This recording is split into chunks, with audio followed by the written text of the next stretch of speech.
ഉണക്കലരിയും കദളിപ്പഴവും നെയ്യും ശർക്കരയൊക്കെ വെച്ചുണ്ടാക്കുന്ന കൂട്ടുപായസം ഉണ്ടല്ലോ.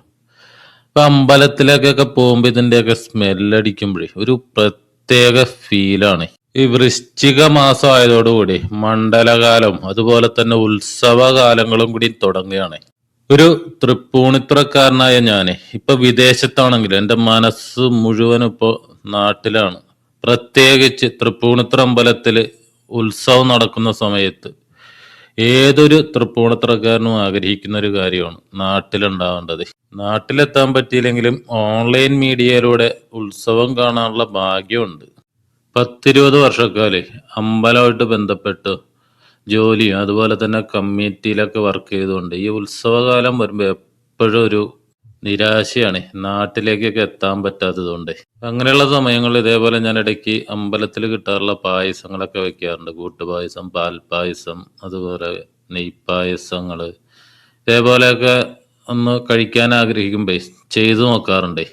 ഇതേ കൂട്ടുപായസം ഉണ്ടാക്കുന്ന ഒരു വീഡിയോ ആണ്. പൂണിത്തുറ അമ്പലത്തിലെ ഉത്സവം അതുപോലെ തന്നെ അമ്പലത്തിൽ കിട്ടുന്ന കൂട്ടുപായസം, അത് ഉച്ചപ്പായസം എന്നൊക്കെ പറയും. ആ പായസമായിട്ട് ബന്ധപ്പെട്ടൊരു നടന്നൊരു സംഭവ കഥയും കൂടി ഞാൻ ഇവിടെ പറയാം. പണ്ട് രാജഭരണകാലത്ത് ഇതേപോലെ ഉത്സവത്തിന് ധ്വജസ്തംഭത്തിലേക്ക് കൊടിയുയർത്തുന്ന കയറുണ്ടല്ലോ, അത് ആ സ്തംഭത്തിൽ നിന്ന് ഉരി വന്നേ. അപ്പൊ ആ കയറ് തിരിച്ചിടാനായിട്ട് പണ്ട് ഇതേപോലെയുള്ള ക്രെയിനോ അങ്ങനെയുള്ള സംവിധാനങ്ങളൊന്നും ഇല്ലാത്ത സമയത്ത്, അതുപോലെ തന്നെ നിലയൊക്കെ ഇട്ട് ഈ കൊടിക്കയർ അതിലേക്ക് ഇടാനായിട്ട് ടൈമില്ല. അപ്പൊ ആരെങ്കിലും കേറി വേണം ആ കൊടിക്കയർ അതിലേക്ക് ഇടാനായിട്ട്. അപ്പൊ അതിനൊരു നിബന്ധനയുള്ളത്, കാലുകൊണ്ട് ചവിട്ടി ആ സ്തംഭത്തിലേക്ക് കയറാൻ പാടില്ല. കാലുകൊണ്ട് ചവിട്ടാതെ ആ ധ്വജസ്തംഭത്തിലേക്ക് കയറി കൊടിക്കയർ ഇടുന്നവർക്ക് എന്ത് സമ്മാനം കൊടുക്കാനും രാജാവ് ഉത്തരവിട്ടെ. അപ്പൊ അങ്ങനെ ഒരാള് അതിനായിട്ട് തയ്യാറായിട്ട് വന്നു. അദ്ദേഹം മുട്ടുകൊണ്ട് ധ്വജസ്തംഭത്തിലേക്ക്, അതായത് കാൽപാദം തൊടാണ്ട് മുട്ടുകൊണ്ട് മാത്രം ധ്വജസ്തംഭത്തിന്റെ മുകളിൽ കയറി ആ കൊടിക്കയറിട്ട് സുരക്ഷിതമായിട്ട് തന്നെ താഴത്തേക്ക് ഇറങ്ങി. അപ്പൊ എന്ത് വേണമെന്ന് രാജാവ് ചോദിച്ചപ്പോഴേക്ക് അദ്ദേഹം പറഞ്ഞത്, എനിക്ക് ഈ അമ്പലത്തിൽ ഉണ്ടാക്കുന്ന ഉച്ചപ്പായസം മതി എന്നാണ്. എന്തും കൊടുക്കാനായിട്ട് തയ്യാറായിട്ടുന്ന രാജാവ് ഇദ്ദേഹത്തിന്റെ ഈ വാക്കുകൾ കേട്ട് അതിശയിച്ചു പോയി. അപ്പൊ അദ്ദേഹം പറഞ്ഞു, എനിക്ക് ഈ ഉച്ചപ്പായസം മതി, എല്ലാവരും കഴിക്കാൻ ആഗ്രഹിക്കുന്ന ഒരു പായസമാണ്, അപ്പൊ അതെല്ലാവർക്കും കിട്ടണ ഒരു ടൈമും അല്ല. അപ്പൊ അദ്ദേഹം അത് ചോദിച്ചു. രാജാവ് അത് അതേപോലെ തന്നെ കൽപ്പിച്ചും കൊടുത്തു. അദ്ദേഹത്തിന്റെ ഒരു അവകാശമായിട്ട് തന്നെ അത് മാറി.